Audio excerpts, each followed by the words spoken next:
काव्य धारा का तीसरा एपिसोड लेकर एक बार फिर मैं आपके समक्ष प्रस्तुत हूँ। आज हमारे साथ हैं डॉक्टर कृष्ण कुमार चंद्रा जी।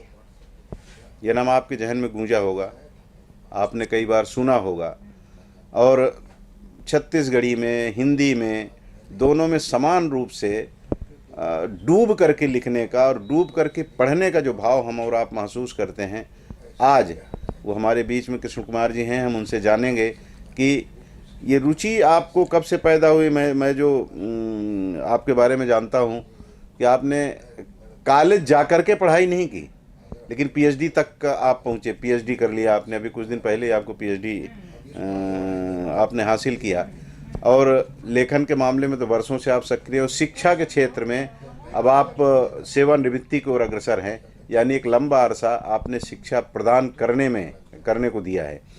स्वागत है आपका चंद्रा जी कार्यक्रम में। धन्यवाद भैया। ये जैसे मैंने कहा कि आप पढ़ते और पढ़ाते यहाँ तक पहुँचे, तो स्वाभाविक है कि एक कहीं कमी आपने कभी महसूस की होगी कि कॉलेज वगैरह का जो आनंद होता है वो उससे आप वंचित रहे और प्राइवेट पढ़ाई करके आपने वो मुकाम हासिल किया जो आपके जहन में था। नहीं, ऐसी कोई उसमें कमी मैंने महसूस नहीं की है जी। और हायर सेकेंडरी तक की शिक्षा मैंने प्राप्त किया। बाकी मेरा सारा पढ़ाई मैंने स्वाध्याय किया है जी। और मैं तो 3 बार पीएससी का इंटरव्यू भी दिया हूँ छत्तीसगढ़ में, एमपी पीएससी का, उस समय इंदौर में जी। और पूरा स्वाध्याय करते हुए दिया है इसको। और उसके बाद एमएड जब मैं करने गया जी। तो 2 साल रेगुलर किया उसको बिलासपुर में रह के, तो वो एक गैप जो था कॉलेज वाला वो मेरा भर मतलब गया। वहाँ आनंद ले लिया आप 2 साल में। कॉलेज का आनंद ले नहीं तो अमूमन ये होता है जहन में रहता है यार कॉलेज जाएंगे तो जरा वो मस्ती होगी। नहीं, और वो मेरा सब वो चीजें, गैप मैंने भर लिया था। मतलब वो आनंद वहाँ आपने प्राप्त कर लिया। 2015 से 17 में हम लोग एमएड बिलासपुर में किए। आपका जन्म कहाँ हुआ? मेरा जन्म सकर्रा है, आजकल शक्ति जिला हो गया है। जी जी। तो पढ़ाई लिखाई वहीं की? पढ़ाई लिखाई वहीं 8वीं तक हमारे पैतृक गांव सकर्रा में, और बगल में जो अष्टभुजी माँ का जो प्रसिद्ध मंदिर है अड़भार में, वहाँ हायर सेकेंडरी तक परीक्षा। जी। फिर कोरबा कैसे आए? कोरबा क्या है, बालको में मेरा अप्रेंटिसशिप में लग गया था। मैं वहाँ बालको में अप्रेंटिसशिप किया था 3 साल का। जी। वहाँ हमारा जॉब कंटिन्यू नहीं हुआ, तब फिर मैं शिक्षा विभाग में आ गया था। कब शिक्षा विभाग में? शिक्षा विभाग में 1988 में ज्वाइन किया था, बालक बालको स्कूल में 21 साल वहाँ रहा और फिर प्रमोशन लेते हुए यहीं सोनपुरी मिडिल स्कूल गया। वहाँ से फिर अभी मैं जांजगीर जिला में मिडिल स्कूल हेड मास्टर हूँ अभी। जी। तो ये शौक आपको कब से चढ़ गया कि कविता भी लिखा जाए? हाँ, छत्तीसगढ़ी में भी लिखा जाए, हिंदी में भी लिखा जाए। ये तो क्या है, हम बाल्यपन से हमारा जो परिवार है कलाकार परिवार है। जी। हमारे पिताजी स्वयं महाभारत और महाभारत के तो प्रकांड गायक हैं वो। जी। बंगला महाभारत तो अपने समय में 100-200 गाँव में गाया करते थे, तो मैं भी उनके साथ में जाता था। यद्यपि मैं सीखते सीखते इधर आने से वंचित रह गया और रामायण के भी अच्छे गाते थे, अच्छे गायक थे, तो गायन की पद्धति लगभग वहाँ से मैं सीखता रहा। पारिवारिक रहा। हमारा गांव भी पूरा कलाकारों का गांव है। जी जी। वहाँ से हम लोग निकले तो मन में ये था कि गाते थे, लिखने का जो शौक है वो लगभग 1990-91 के आसपास आया। मतलब परिहास में कहें कि पारिवारिक रोग है। हाँ, पारिवारिक एक चस्का है। चस्का है। जी। तो गायन के क्षेत्र में भी आप जैसे कविताएं जब आप उसको सस्वर पाठ करते हैं, जी जी जी, तो उससे वो तो दिखाई देता है कि हाँ ये कुछ न कुछ गुण आपको पैतृक गुण हैं। पैतृक है। तो महाभारत और रामायण में कभी मन नहीं लगा? नहीं, मन तो है, मतलब महाभारत वगैरह रामायण वगैरह का टीका हम लोग कर लेते हैं, लेकिन चूंकि बहुत दिनों तक हम इधर आ गए, इधर के कारोबार में लग गए, तो महाभारत से फिर वो गायन से दूर हो गए। उसको हम लोग सीख नहीं पाए, उस बात का हमको मलाल है। हालांकि मुझे ऐसा नहीं पूछना चाहिए, फिर भी मन में आ गई बात तो पूछ ही लें कि मौसी और माँ में बहुत अंतर नहीं होता। छत्तीसगढ़ी हो या हिंदी हो, ये दोनों मौसी और माँ है। कौन ज़्यादा मुझे प्रेम करता है इसको बयां नहीं कर सकता। हालांकि माँ तो माँ ही है, लेकिन मौसी भी माँ ही होती है। माँ सी बोलते हैं ना उसको, माँ सी, माँ समान। तो ये छत्तीसगढ़ी में जब आप कविता लिखते हैं और सस्वर पाठ करते हैं और हिंदी में करते हो लिखते हैं, तो मज़ा किस में आता है ज़्यादा? मज़ा दोनों में आता है, दोनों में समान रूप से बात करते हैं और दोनों में समान रूप से गाते हैं, लेकिन उसके बाद भी जब आप बोल दिए हैं तो बात है, छत्तीसगढ़ी में बहुत ही आनंद आता है। हाँ, क्योंकि वो मदर लैंग्वेज है। जी जी जी। तो वो उसके तरफ ज़्यादा, और उसके जो शब्दों का चयन आप करते हैं उसमें, जी वो कई बार जो छत्तीसगढ़ी थोड़ा सा समझने वाले लोग हैं, जी जी। उनके लिए जरा वो फिर वो कठिन हो सोचने को फिर बाद में आपसे पूछते हैं भाई इसका क्या मायने है। हाँ हाँ। तो ये उन शब्दों का चयन करते समय आपके जहन में ये नहीं रहता कि ये मैं एक छत्तीसगढ़ी होने के नाते तो लिख रहा हूँ, लेकिन दूसरे लोग भी इसको सुनते हैं, जी जी तो उनको थोड़ा अटक जाते हैं वहाँ। हाँ हाँ। तो सरल शब्दों का इस्तेमाल करें जो सबको समझ में आ जाए, ऐसा नहीं लगता? बराबर कोशिश रहती है कि हम लोग आम बोलचाल की जो भाषा है उस भाषा का प्रयोग करने की कोशिश करते हैं, लेकिन जहाँ पर जो शब्द की आवश्यकता है उसी को लेना ज़्यादा ठीक रहता है, क्योंकि उसी में उसका भाव जो है अच्छे से जमता है। फिर भी हम लोग कोशिश करते हैं कि उसको अन्य जो भाषा के लोग हैं उन लोग भी समझ सकें, ऐसी शब्द प्रयोग कर। हम लोग दूसरे भाषा के भी शब्दों को छत्तीसगढ़ी में प्रयास कराने की कोशिश करते हैं। जी जी जी। खैर, छत्तीसगढ़ी बहुत बहुत प्यारी भाषा है, और भाषा क्या, अभी तो भाषा के रूप में नहीं, बोली के रूप में उसको हम करते हैं। तो और कहीं दूसरी जगह भी अगर इसको जाके बोला जाता है तो हिंदी भाषी क्षेत्र में उसको समझने वालों को बहुत दिक्कत नहीं होती। कुछ शब्दों में अटकते हैं लोग, बाकी तो कोई दिक्कत नहीं होती। आप कोरबा के, छत्तीसगढ़ के साहित्यकारों के एक सूत्र में पिरोने के लिए भी बड़ी कवायद करते हैं, बड़ी मेहनत करते हैं। कोरबा के साहित्यकारों को तो आप पिरो ही रहे हैं, 2 समितियों के आप सचिव हैं और उनका कार्यक्रम निरंतर होता रहता है। ये जो यहाँ के साहित्यकार हैं, इनमें कुछ कमी जो महसूस होती है तो कभी उनको इंगित करते हैं? जी जी। क्या है, साहित्य भवन समिति कोरबा के सचिव होने के नाते मैं, हमारे जो संरक्षक हैं आदरणीय यूनुस दनियालपुरी जी, आदरणीय नवरंग जी, आप स्वयं कमलेश भाई जी, मुकेश चतुर्वेदी जी भी संरक्षक हैं, दिलीप अग्रवाल जी जो अध्यक्ष हैं, मैं इनसे पूछ के बराबर हम लोग सलाह मशविरा करके कहीं कहीं हमारे साथियों की जो भी कमी रहती है उसको बराबर मार्गदर्शन हम लोग करते हैं। हमारे अन्य वरिष्ठ साथियों से भी उनको मार्गदर्शन दिलाने का प्रयास करते हैं। हम चाहते हैं यहाँ का जो साहित्य है, यहाँ के साहित्यकारों को एक विस्तार मिले, और हमारे साहित्यकार बहुत अच्छा कर रहे हैं, हमको खुशी है। जी जी जी।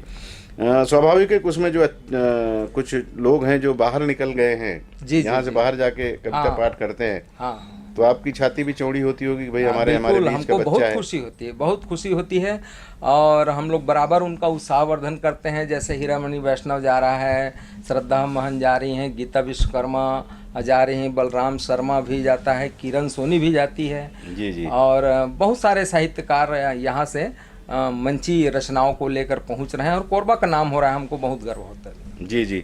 तो पहले के जो कवि रहे, जिनका साथ, कुछ लोगों का तो हम लोगों का साथ छूट गया उनसे, वो इस देवलोक गमन कर गए, उन लोगों को भी याद आती होगी? हाँ, उनका भी याद आता है। हम लोग अभी जैसे एक स्मारिका पे काम कर रहे हैं, तो हम चाहते हैं कि हमारे पूर्वज जो रहे हैं, पूर्वज कवि हमारे जो रहे हैं, कोई दिवंगत भी होंगे और कोई अभी हैं हमारे बीच, उन सब की आलेख या रचना या कोई भी कविता वगैरह हम अपने स्मारिका में समाहित करने जा रहे हैं। आपकी एक और वो है विधा जी, एक और शौक है आपको, वो मंचीय कार्यक्रमों पे भी नाट्य रूपांतरण होना और छोटे छोटे कार्यक्रम, तो उसमें कितना आगे बढ़ पाए हैं आप? हाँ, उसमें हम लोग बहुत पहले नाटक के क्षेत्र में हम लोग काम किया करते थे, और लगभग 20-25 नाटक हम लोग नुक्कड़ नाटक के रूप में किए हैं, मंची नाटक के रूप में हम लोग किए हैं, इप्टा से भी जुड़े रहे हैं, और लोरिक चंदा जैसे नाटक और इंस्पेक्टर माता दीन चांद पर जैसे नाटक हम लोग, ये हबीब तनवीर जी की चरणदास चोर, ये सारा हम लोग मंचन किए हैं। बहुत अच्छा लगता है नाट्य मंचन जो है। मतलब खैर वो ठीक है कि हम यहाँ कविता के जरिए जो अपनी बात लोगों तक पहुँचाते हैं, अपने भाव पहुँचाते हैं, वही भाव वहाँ उस नाटक के जरिए भी करते हैं। तो कितनी संभावना आपको दिखती है कोरबा में, छत्तीसगढ़ में, साहित्य में, उस क्षेत्र में, नाटक के क्षेत्र में, या और भी विधाएं हैं जो अपनी बात को रखने के लिए इस्तेमाल की जाती हैं? नाटक के क्षेत्र में, लोक नाट्य के क्षेत्र में और साहित्य के क्षेत्र में छत्तीसगढ़ में अपार संभावना है। ये तो कला का एक अजायब घर है समझ लीजिए छत्तीसगढ़, और लोकगीत और लोक नाट्यों का तो एक विशाल भंडार है। जी, जी। छत्तीसगढ़ में ददरिया है, सुआ है, कर्मा है, बहुत सारा धुन है जिसको यहाँ करते हैं और लोगों को इस पर काम करने की आवश्यकता है। बहुत संभावनाएं हैं इसमें, इस क्षेत्र में आगे बढ़ सकते हैं। चंद्रा जी, आपकी रचनाओं में लोकगीत का कहीं न कहीं थोड़ा सा समावेश दिखाई देता जी, है। जी, जी, आप जो लिखते हैं उसमें और पढ़ते हैं तो कई बार होता है कि मन चला जाता है उसी तरह, जी, जी, बिल्कुल जी। गांव का वातावरण और वहाँ जी, उस जी, जी। एक निर्जन स्थल पर गूंजती हुई एक आवाज़ लोकगीत जी। की, तो उस तरह की चीज़ें सुन आप लिखते हैं और फिर पढ़ते हैं तो उसमें ज़्यादा आनंद आता है कि ये जो आजकल बड़ी जल्दी ताली बजवा लेने वाले में। जी, जी। लोक धुनों पर आधारित जो रचनाएं होती हैं वो सीधा मन पे उतरती है, आत्मा पे उतरती है और वो चीज़ें हमको बहुत प्रभावित करती है। इसलिए हम लोग लोक धुनों को संरक्षित भी कर रहे हैं, लोक धुनों पर लोगों को लिखने के लिए प्रेरित भी करते हैं। एक आध सुनाइए लोग उस तरह का। हाँ, उस पर देखिए, जब धान काटते हैं और उस समय बरसात होती है और उस समय लोग जो पीड़ा झेलते हैं, एक बार ऐसा हुआ था कि लोग धान काट रहे थे और खेत भर चुके थे। जी, जी। तो बस उसको देखते हुए मन में एक कर्मा धुन पे एक रचना एक ठो बनी थी। जी, जी। सकलन देना रे हार बादर छुअन देन रे, चर चर ले पोठाए धान लुअन देन रे, चर चर ले पोठाए धान लुअन देन रे, जी भर के कमायन बादर जांगर लहम बोइन, बैरी जांगर लहम बोइन, छेर छेरा बटवा बो कई के सपना ल संजोइन, बैरी सपना ल संजोइन, देखन देना रे हार गैया लुआ, हार गैया छुअन देन रे, चर चर ले पोठाए धान लुअन देन रे, चर चर ले पोठाए धान लुअन देन रे। ये कर्म धुन छत्तीसगढ़ जी, के। बहुत बहुत खूब, बहुत खूब। और कुछ सुनाइए फिर वही बात। जैसे जी, मैं जी, एक अधूरा मत छोड़िए। हाँ, क्योंकि मैं जैसे हाँ जी, ठीक भी है, मैं गांव का एक गीत से आपको जोड़ना चाहता हूँ। जी।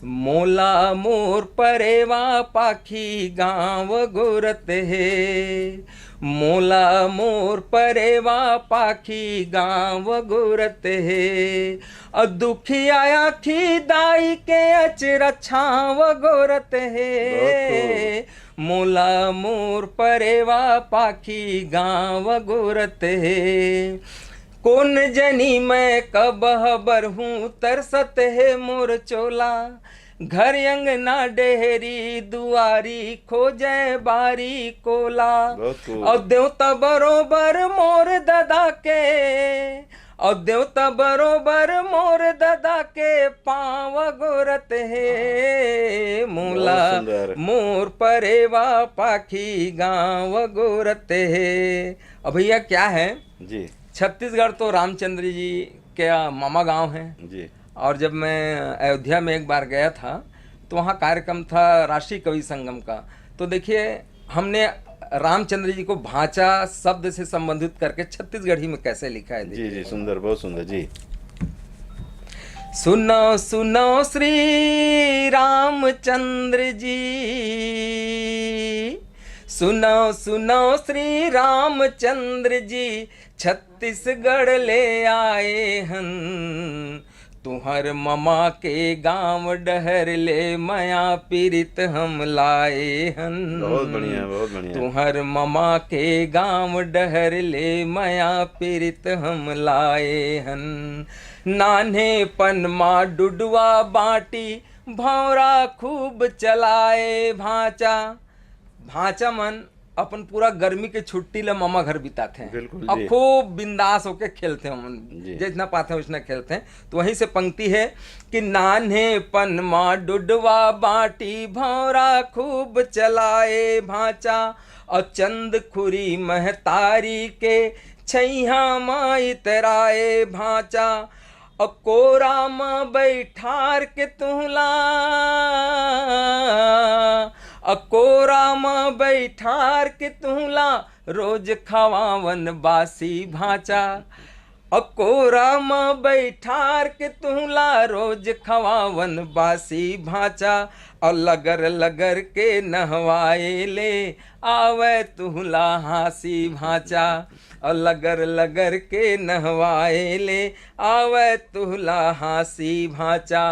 अड़बड़ हदरासी लागिस तो भेंट करे बर आए हन, और तुहर ममा के गांव डहर ले मया पीरित हम लाए हन, मया पीरित हम लाए हन। अब भैया मैं 2 बार हो गए आपके काव्य धारल सुने हूँ जी, और काव्य धारल सुने के बाद काव्य धारा के प्रति एक ठो दोहा है, स्वागत वो लोग स्वागत। बनाया हम वो लोग जी, पढ़ा जी, था, ठीक है ना। जी एशियन के न्यूज की आज बहुत है जोर, उस पर धारा काव्य की खुशबू चारों ओर, बहुत खुशबू चारों ओर।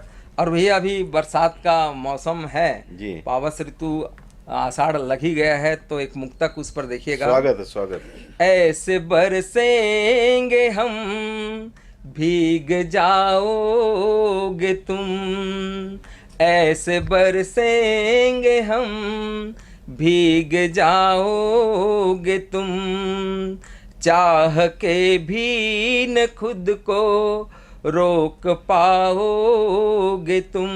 बहुत सुंदर है। बह के बादल हैं हम छोड़ जाएंगे संग, बह के बादल हैं हम छोड़ जाएंगे संग, आँख नम होंगी पर रो न पाओगे तुम। बहुत सुंदर। आँख नम होंगी पर रो न पाओगे तुम।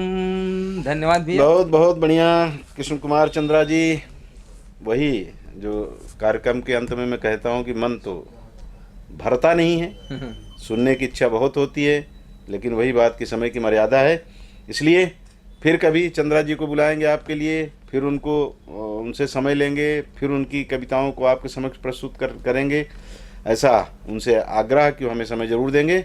और धन्यवाद आपको, और धन्यवाद आपको बहुत बहुत धन्यवाद भैया। एशियन ग्रैंड न्यूज़ की पूरी टीम को बहुत बहुत धन्यवाद, आपने मुझे अवसर दिया। और आप कोरबा के सारे कवियों को और बाहर के भी कवियों को सब समय मिलेगा तो हम उन्हें भी आमंत्रित करें, उनको भी अवसर मिले।